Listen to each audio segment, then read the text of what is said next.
محمد بن عبداللہ بن عبد المطلب بن ہاشم بن عبد مناب بن قصی بن club بن مرہ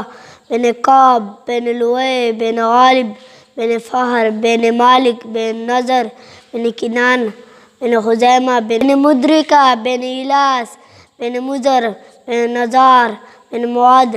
بن عدنان بن عود بن عمیسہ بن سلامان بن عوز بن بوز بن کموال بن ابی بن عوام بن ناشد بن خزا بن بلداس بن یدلا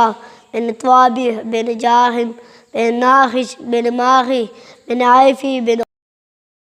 بن ابو قید بن عدوا بن حمدان بن سنبر بن یسربی بن یحزن بن یلحن بن ارعوہ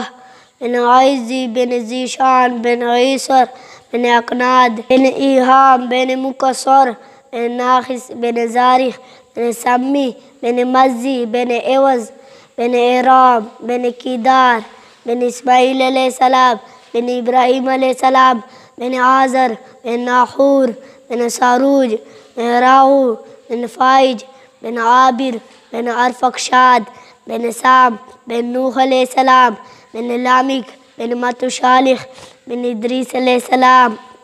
بن یارد بن ملحلیل بن کنان بن انوش بن شیس علیہ السلام بن آدم علیہ السلام۔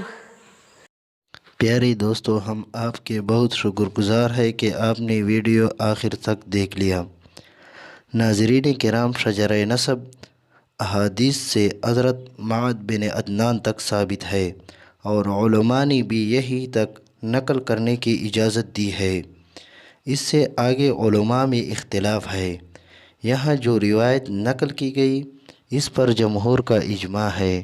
بعض علماء کہتے ہیں کہ پورا نقل کیا جائے، اور بعض حضرت معد بن عدنان تک نقل کرنے کی اجازت دی جاتی ہے،